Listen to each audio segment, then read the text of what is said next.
So, Devika, should we start? It's 2 past, our given time, 5:47 Nepal time. Sure, sir. I think that's okay. Okay. So, ladies and gentlemen, good evening, good afternoon. Devika, just quickly, you can hear me, right? You guys can hear me? Yeah. Okay. Someone give me a thumbs up. Anyways, ladies and gentlemen, good evening, good afternoon, and good morning, wherever you might be, right? We're extremely pleased to have a very distinguished speaker today, who is Mr. Santosh Sapkota, and equally grateful for his time, Professor Anup. On behalf of the organizing committee, we have Devika Thapa, Samarana, and myself. We three organize this monthly IIDS webinar series on politics, economy, and public policy. And today we have episode number 22, and we warmly would like to welcome you to this talk today. The title of the talk today, ladies and gentlemen, is Unintended Consequences of Peacekeeping. Does peacekeeping participation enhance civil-military relationship at home, meaning, here in our case, Nepal? We've had a lot of talks related to development. We've had a lot of talks related to, environment and all. And today we're very fortunate to have our speaker talk on a topic that's extremely important, which is civil-military relationship, right? And this he's going to talk about in the relationship with how does peacekeeping impact this civil-military relationship, this very important outcome. And this is also quite interesting and fascinating, ladies and gentlemen, in the sense because Nepal's contribution to peacekeeping missions is quite significant. In fact, Nepal is the second biggest contributor to peacekeeping missions around the world after Bangladesh. So an extremely important topic. That's why the presenter today is also very quite important and fascinating, someone with important and fascinating background. He is Santosh Sapkota, who is in his final year as a Ph.D. candidate in the Department of Political Science at the University of Central Florida in the US. But Santosh Sapkota is also currently serving Nepalese Army Major. In fact, he joins us today from his field work, and I think he's joining us from Kohalpur, far west. So Major Sapkota is in the final year of his dissertation, which looks at the effect of peacekeeping on outcomes such as security and also civil-military relationship, and also how it shapes individual participants, soldiers' views towards democracy and other liberal values. A lot of literature has looked at the impact of peacekeeping, but at an aggregate level, ladies and gentlemen, but it is really, no one's really looked at how this impacts the individual participant, which here is the individual soldier. Mr. Sapkota is also, again, an active military duty officer, and he currently holds the rank of Major. Mr. Sapkota or Major Sapkota has undergone many prestigious military trainings, both at home and abroad, such as also in the prestigious U.S. Infantry School at Fort Benning, Georgia. Mr. Sapkota, interestingly, has also served as a peacekeeper, which we called in the academic circle Blue Helmet in the DR Congo in 2014 in Beni. And Major Sapkota, I believe, is currently with the Research and Development Wing of the Nepal Army. Ladies and gentlemen, we're very fortunate today to have Dr. Phayal as a discussant today. Dr. Phayal is an associate professor at the University of North Carolina at Wilmington. His research and teaching focuses on, focus on conflict, peace, and security. Before academia, Professor Phayal served in the Nepalese Army, in fact, in the very, prestigious Ranger unit, and also as a UN peacekeeper in East Timor and in North Sudan. Dr. Phayal currently, his research focuses on the impact of piracy on different really interesting outcomes. In fact, I think he's won a very big grant in the US, and he's working with a few other professors on this topic. In fact, ladies and gentlemen, Dr. Phayal and I have co-authored an article about what makes ex-combatants happy, a piece published in the International Studies Quarterly Journal, which looks at, our piece looks at ex-combatants in South Sudan. Please visit Dr. Phayal's website to know more about his fascinating work and his very interesting background. Some house rules, ladies and gentlemen, please mute your microphones when not speaking. During the Q&A, as we all know, please raise your hand if you want to speak, or you can type your questions in the chat box. If possible, turn your video on when asking questions so that we know who you are, so that, this is more, interactive. Don't interrupt others, ladies and gentlemen, please, or attempt to speak over, them. Over to you, Major Sapkota. Thank you very much, sir, for your time today.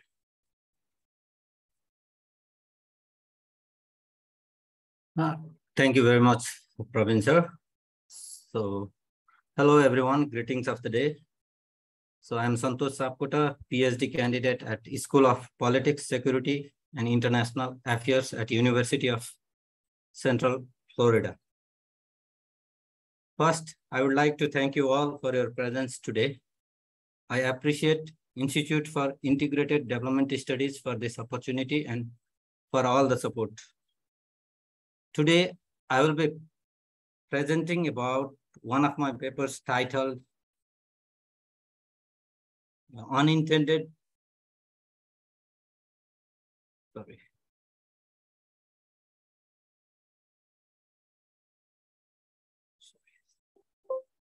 So it's Unintended Consequences of Peacekeeping. Does peacekeeping participation enhance civil-military relationship at home? I will also be discussing about my ongoing fieldwork experience during my presentation.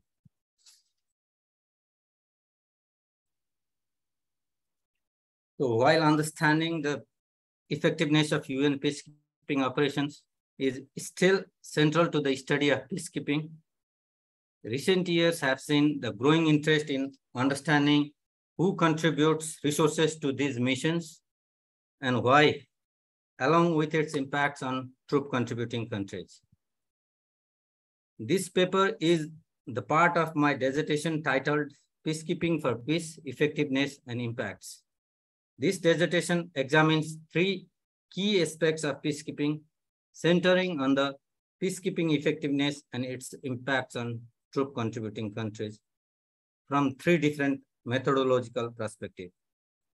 First paper is basically a case study on Beni DRC. So I have created a separate data set based on the situation report from one of the military battalion deployed in Beni DRC. And I will be looking at the effectiveness of a key military unit in that region. The second paper looks into the impact of fatalities on the troop contribution to UN peacekeeping mission. And today I will be discussing about my third paper, that is Unintended Consequences of Peacekeeping. Does peacekeeping participation enhance civil-military relationship at home?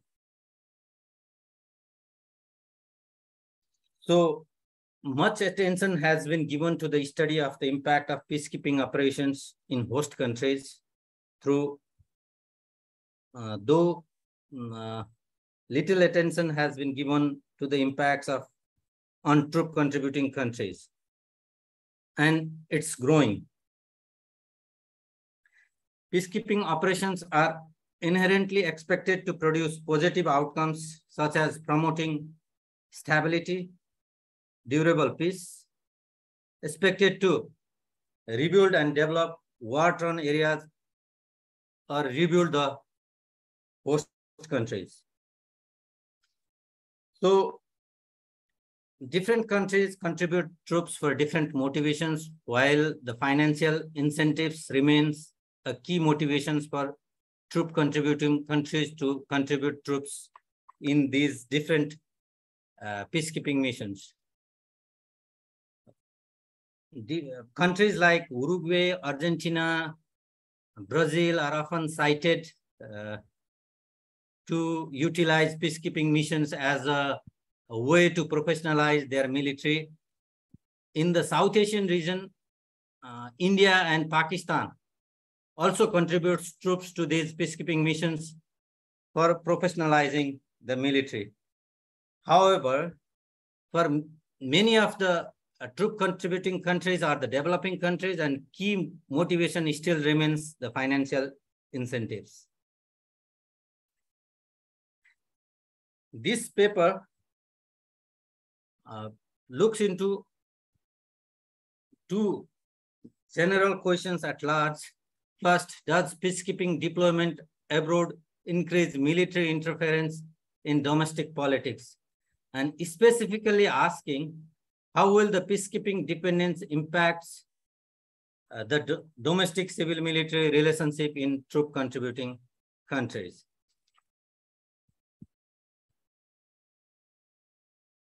So while looking into the literatures, there are scholars arguing on the both sides of the argument.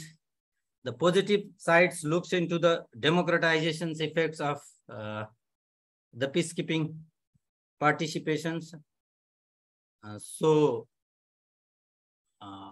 As I said earlier as well, again, the Argentina, Uruguay, and Brazil are often cited to have these democratization effect through peacekeeping participations. Whereas others use this to professionalize military or to provide material goods for helping and coup-proofing. So the good example could be Burundi. So they are sending troops out in the peacekeeping missions just to keep them away from the domestic affairs. Bangladesh is also contributing troops to engage troops away from home. Whereas we can also look into the negative impacts of the peacekeeping participations. So different scholars looks into different negative impacts. First is authoritarianism and destabilizing effects, as in the case of Bangladesh or in Fiji, Chad. So these are some of the key examples where you could see some of these negative impacts of peacekeeping participations. So while we talk about peacekeeping participations, there is a greater debate on the impacts based on peacekeeping deployment versus peacekeeping dependence. Is the negative impacts due to peacekeeping deployment itself, or is it basically because of the dependence, as most of the troop contributing countries are the developing countries? So Lundgren, he finds that greater dependence on peacekeeping revenue lowers the risks of coup, because UN prefers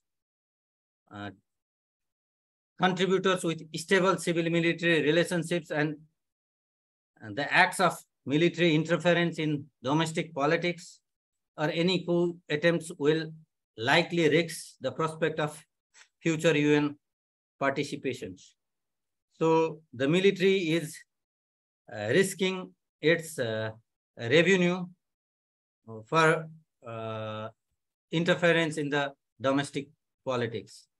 Whereas Thornleaf, he argues that greater dependence on the peacekeeping revenues actually increases the risks of coup or military interference when the UN peacekeeping participation is at risk and due to the credible threat from the UN.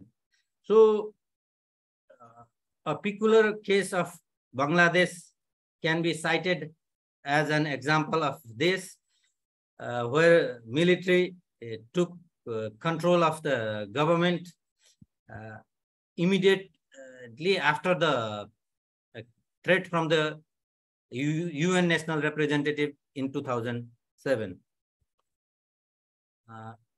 You can also see the similar example in Chad as well. So building on the same work of Kolonep 2017, this paper seeks to examine two questions. The first is whether peacekeeping dependence induces military interference in domestic politics, and whether peacekeeping dependence combined with credible threat from the United Nations more likely to induce military interference in the domestic politics. So to examine these claims, I have two hypotheses. A military heavily reliant on peacekeeping revenue is less likely to interfere in the domestic politics.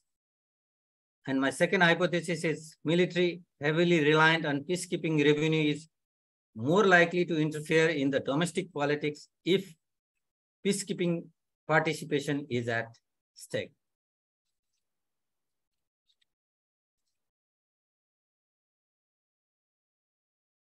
So I have designed a survey experiment to examine whether the military will intervene in the domestic political affairs if future participations in the United Nations peacekeeping missions is at stakes.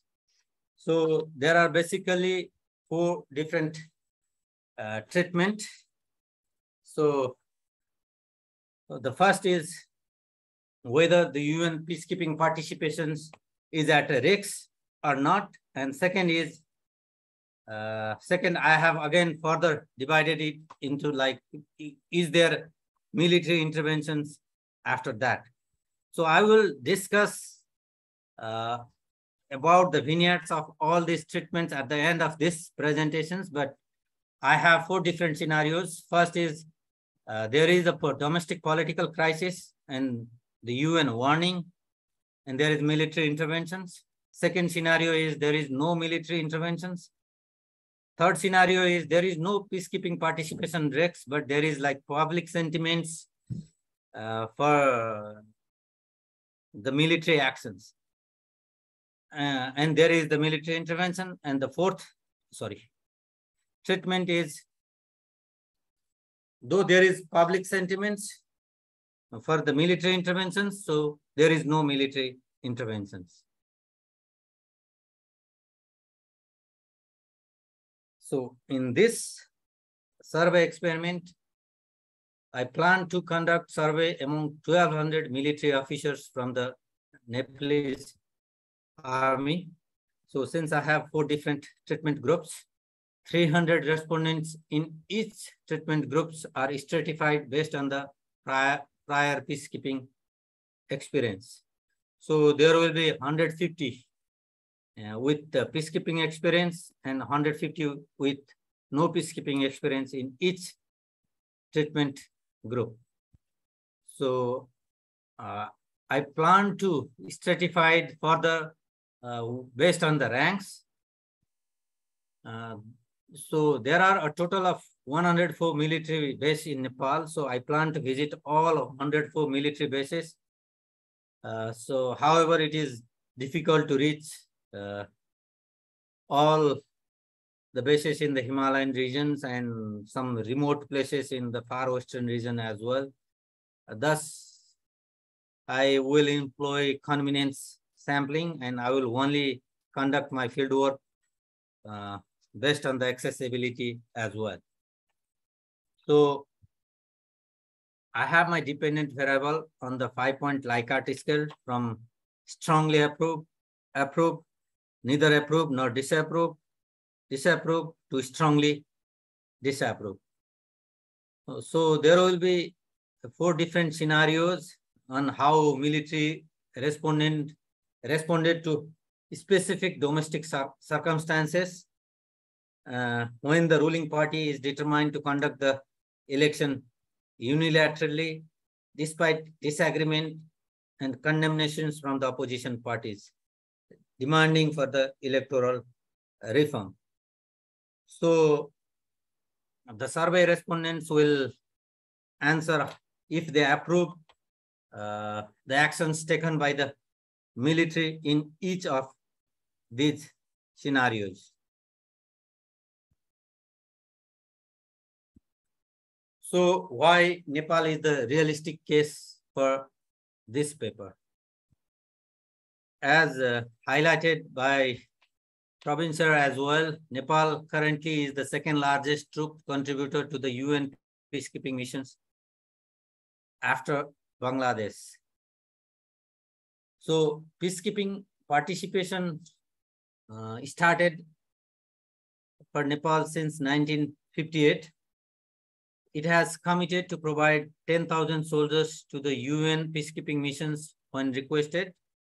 But at the moment, it's currently providing more than 5,000 troops, though it has committed 10,000 troops. So what we see is Nepal Army Welfare Fund run different welfare programs to support health, education, different economic relief programs, insurance, family housing, skill trainings to the retired and currently serving military members, and gradually expanding those services to common people as well.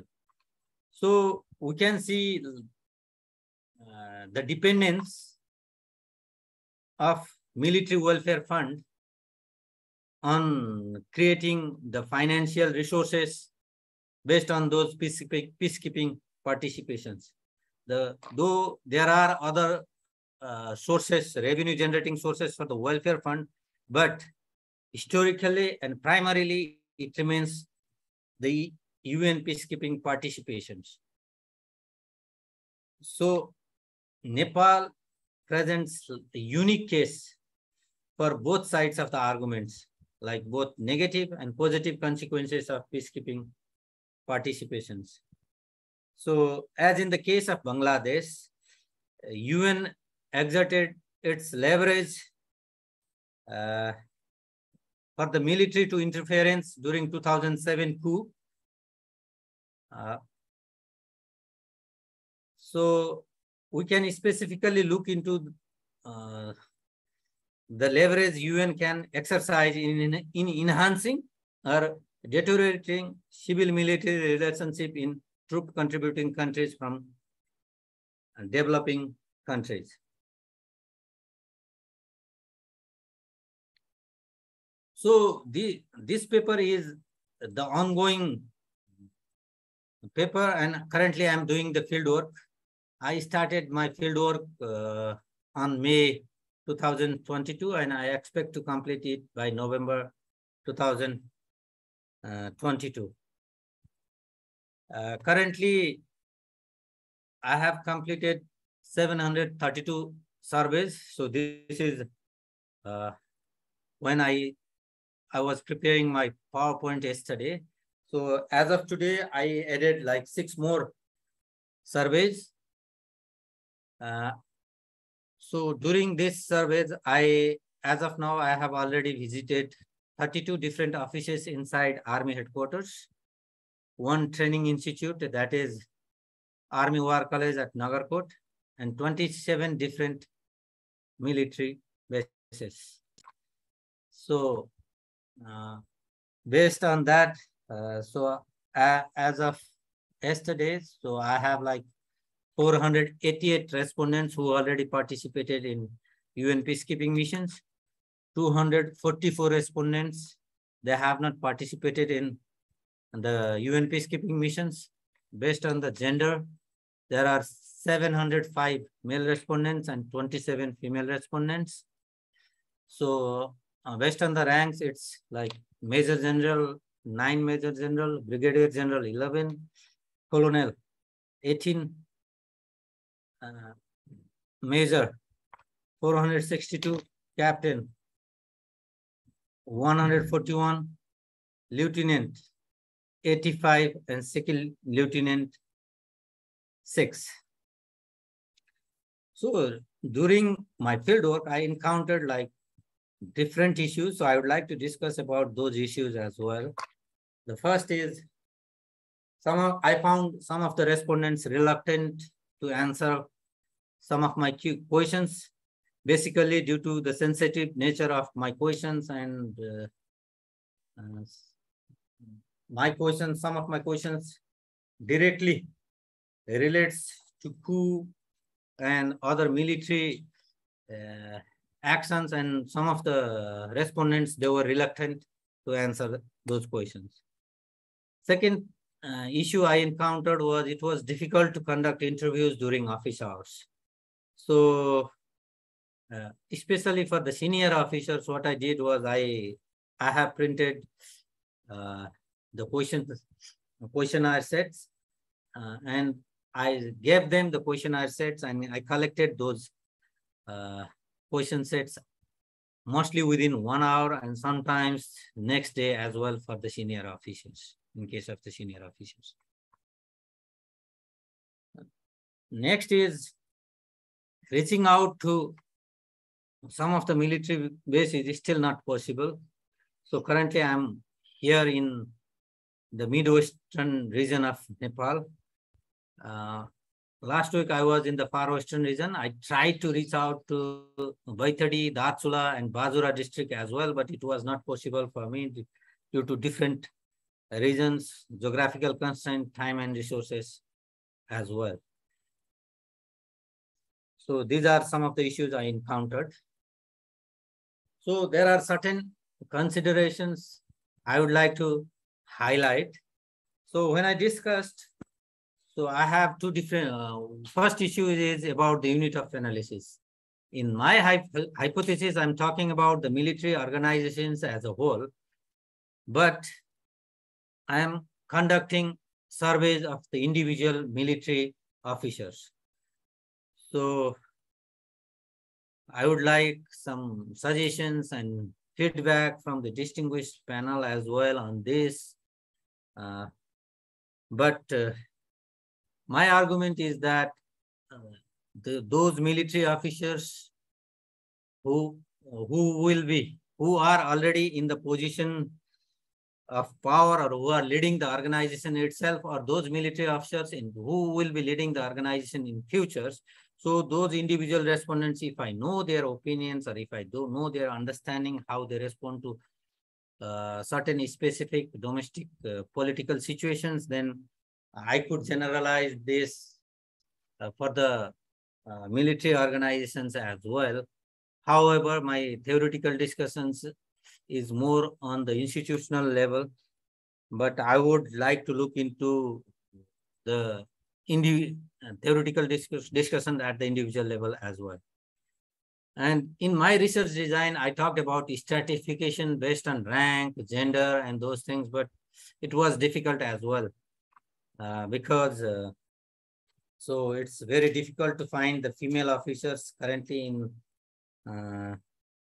Nepali army, as most female officers are engaged in UN peacekeeping missions as the contingent member or as the military observers, and it's very difficult to find out the female respondents in this case. So other issue I would like to discuss about is the peacekeeping deployment versus peacekeeping dependence. So it's, while we look into the theoretical argument, is it like more about the peacekeeping deployments that's creating domestic interference in the domestic military interference, or is it more peacekeeping dependence? My paper basically argues more on the peacekeeping dependence argument. So before I go conclude my presentations, I would like to discuss about my vignettes.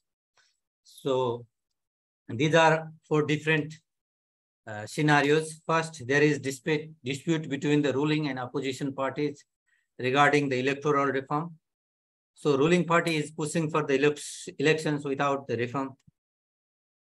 The United Nations asked military to intervene to ensure electoral reform. So otherwise, future military participations for the Nepalese army will be in jeopardy. However, the military did not intervene and affirmed its commitment to the Constitution of Nepal. So this is my first scenario. So the next scenario is there is disputes. Again, the ruling party pushed for elections without reform. The UN issued a threat and the military intervened and dismissed the ruling government and formed a caretaker government under its supervision.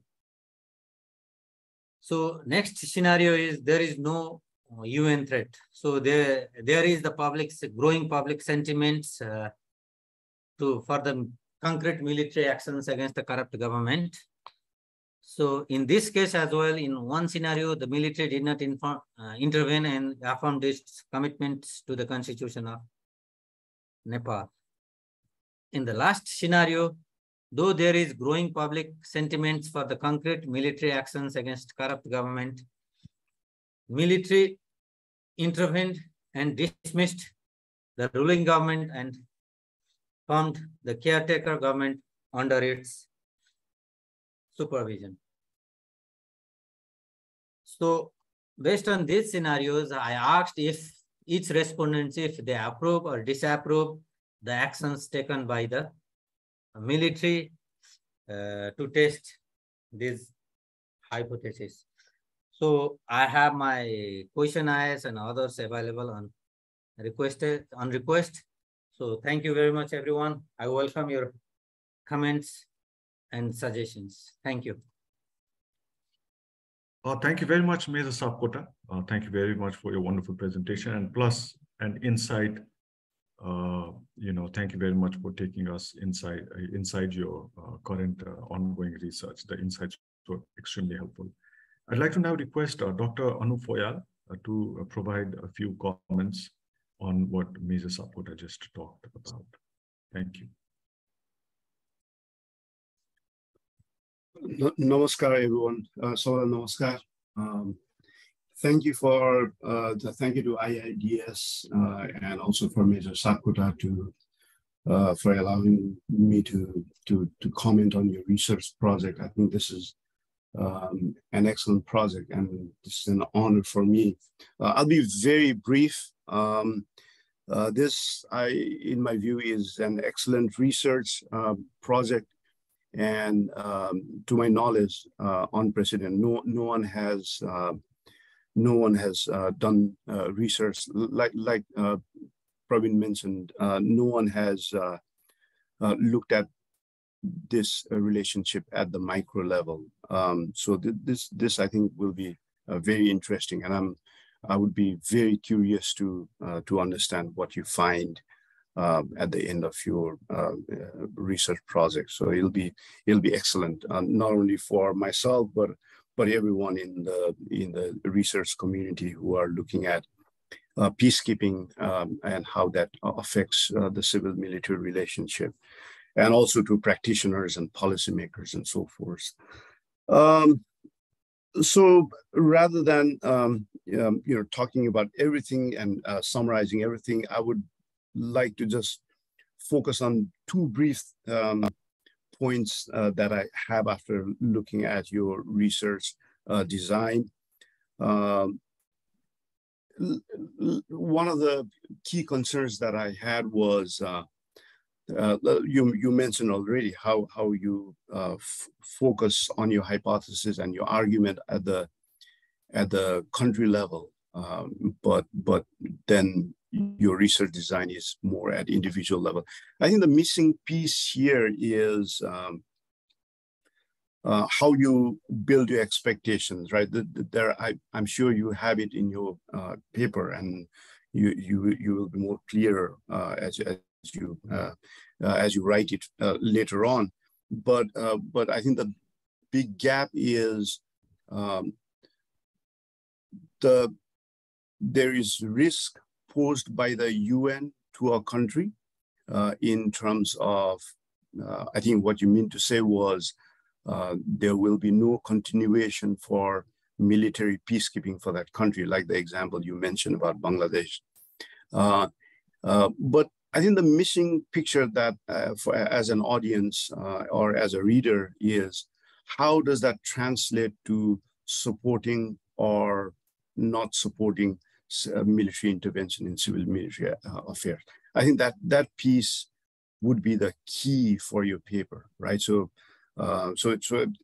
if you focus on that, I think that would lead to a better expectation that would be more at individual level, right? And it doesn't have to be going for the coup, right? It's just understanding whether there will be more or less support for certain military action against the government. just understanding that would be very good. And the implication, I mean, there are so many factors for coups to occur, right? So not only, for example, if you look at the coup literature, one of the key factor is whether the country had any precedents of coup or not, right? So that is one of the key factors. But I think if your research finding could be generalizable in a country where majority of the military personnel are not happy because of something that happened with the UN, and the leadership of that military might be more or less willing to launch something like coup, right? So, but I think what your paper provides is the understanding about, what would be the general sentiment among individuals at the military level, right? So in the military, if something like the UN posing risk of discontinuing the UN peacekeeping. So I think that missing piece, if you focus your theory and the causal story, focusing more on, why would an individual military personnel would be affected by whether or not UN decides to continue or discontinue the military peacekeeping for that troop contributing country. I think that piece would lead to a much better expectation and hypothesis. Because, when you talk about heavy reliant and less reliant, but then your research design is just focused on Nepal, right? So is Nepal heavy reliant or less heavy reliant? So what is your cutoff about heavy reliant? And that I think you could discuss that, but in your expectation, it's only the case of Nepal, right? So, but I think your picture is more about individual perception and the variation within among the individuals, right? So I think I'm able to put across what I'm trying to say. So I also thought, what about all ranks? So you now have the survey only for the military officers, but I feel that a military officer or any coup plotters would be more or less likely to do something like that, depending on the perception of the mass, the subordinates, right? So if all the subordinates are, supportive of anything like coup, then I might be, if I'm in a country where there are lots of coups, then I might be more willing to do something like that. But your understanding is not about whether or not there will be a coup, but whether or not there will be more or less support for something like that, some military intervention. And that would, I think, be very generalizable theory that you can take and apply to other situations and other countries as well. So, I think focusing on all ranks would be an excellent idea as well. I really like your research design, and I think it'll be an excellent contribution. I hope I was clear enough to relay what I had to relay. If any questions, I'll be happy to email you as well. Thank you so much. Thank you, sir. Dr. Phayal, thank you very much for your comments, sir. Major Sapkota, would you like to respond to a few questions that Dr. Phayal raised, or the comments that he provided? And then we'll take in other questions. So thank you very much, sir, for your comments and feedbacks. So yes, I would definitely highlight more on the aspects of peacekeeping dependence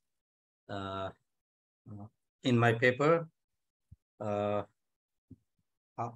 one question you raised is about why I excluded the all ranks. So in Nepalese context, so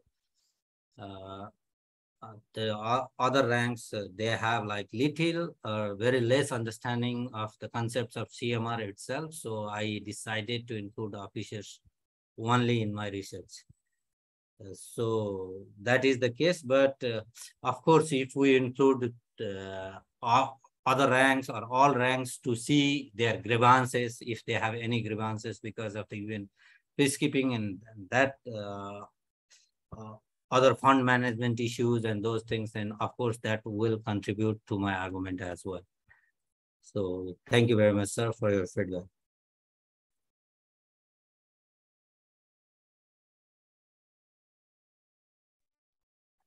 Ladies and gentlemen, please feel free to ask questions to Mrs. Sapkota. In fact, maybe I have a question, I have a comment, so maybe please, if you don't mind, I'm going to begin. And Mrs. Sapkota, this is actually a follow-up to what Dr. Phayal raised regarding not just officers, but other ranks. Ladies and gentlemen, in the military, we call those soldiers who are not officers, meaning lieutenants or above, other ranks, such as, privates, corporals, sergeants, warrant officers. So they're called other ranks. Just wanted to clarify what we mean by other ranks here. So Major Sapkota, I was wondering, you said, the challenges here is that they might not understand, they might not be able to differentiate, the vignettes that you provided, but maybe try to design a very simple vignette. For example, such is happening. Your commander says, like, let's do this, meaning, let's make this move. Would you agree to this, right? As opposed to the control or, other treatments, providing, a different phrase or different word in the same vignette. But like, try to make it very simple, because first and foremost, you are, working for the institution. It's a unique opportunity. You have the access, the insights, right? So you should utilize it first and foremost. Second, it's also very important in the sense to Dr. Dr. Phayal said, because what about the masses, right? The leaders cannot really, do anything unless and until, there's this, people willing to overcome this collective action problem. And here, the problem starts from the masses, meaning soldiers. That's my first comment. My second comment is, you should also, if ideally, try to see if you can extend this to other members, in the family. It might not hold for the officer corps, because, the family members are extremely well educated, have access to many things that others, might not. But imagine, like, if you are a private soldier from a very rural part in Nepal, West Nepal by 30, right? What you can do is you can look at, soldiers who just come back from peacekeeping missions, and you can do a matching, because it's not going to be random. But if you do a matching analysis, meaning Santosh Sapkota, who served 14 years, who's from Boy30, as opposed to Prabin Khadka, who's also from Boy30, served 13 and a half years. But because of that time variance, I haven't been to a UN mission. So how does it impact, right? You can do that. And imagine if you're probably with the officer corps, you might not be able to do this, but if you ask the soldiers, if the soldier is willing to, give access to his or her family members, just 2 or 3, right? Immediate sibling or, I don't know, maybe even parents, but siblings would really be interesting. Then you have this very rich data set of how peacekeeping impacts, not just individual soldiers, but the household, meaning the community, right? This is just going to be a fascinating and rich data. So I highly encourage you to, look into that also as an extension of your ongoing research, because mind you, you have access to this rich, group of people. So please make the most of it. Nevertheless, extremely interesting research, Mrs. Sapkota. Please keep up the good work. If there's anything, we could help you with, because ladies and gentlemen, both Professor Phayal and we also have a military background. Don't hesitate to reach out to us, Mr. Sapkota. Thank you. So, ladies and gentlemen, the floor is open for any questions. Please go ahead.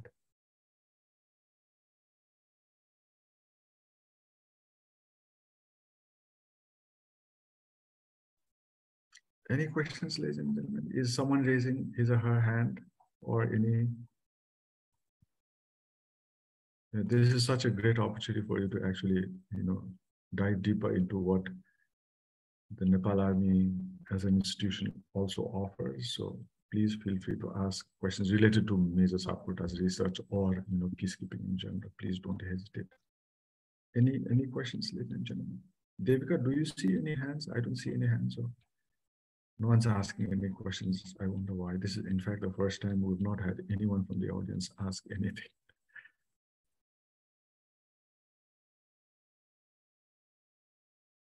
Devika, do you see anyone?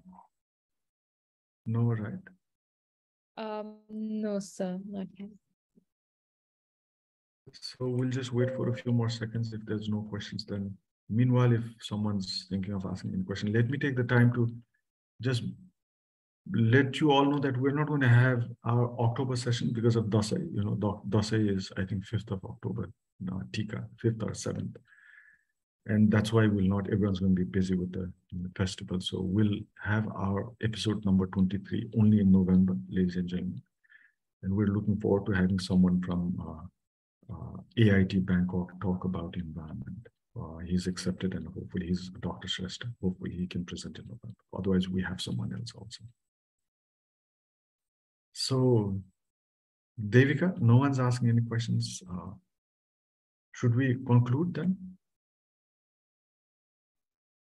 Sure, sir. Okay, ladies and gentlemen, thank you very much on behalf of IIDS for your presence. We'd also like to take this opportunity to thank both Major Sapkota and Dr. Phayal for their participation, for their time. We're extremely grateful. And hopefully we'll see you in October, ladies and gentlemen. Thank you so much. If you've got any questions that you didn't want to ask, but wanted to ask directly to Major Sapkota, feel free to email him. You can write to us to ask his email. And once again, extremely grateful that you're all here. Thank you, ladies and gentlemen. Bye-bye. Thank you, IIDS, for this opportunity. So if you have any feedbacks or any questions, anything, just let me know and we can discuss further on the issues as well. Thank you. Yeah. Maybe we can have you once you have your results, you can just present, brief descriptive stats, which will be interesting. So bye-bye, Major Sapkota. All the best with your field research, sir. Thank you, Bye-bye. sir. Thank you very much. Thank you, Take everyone.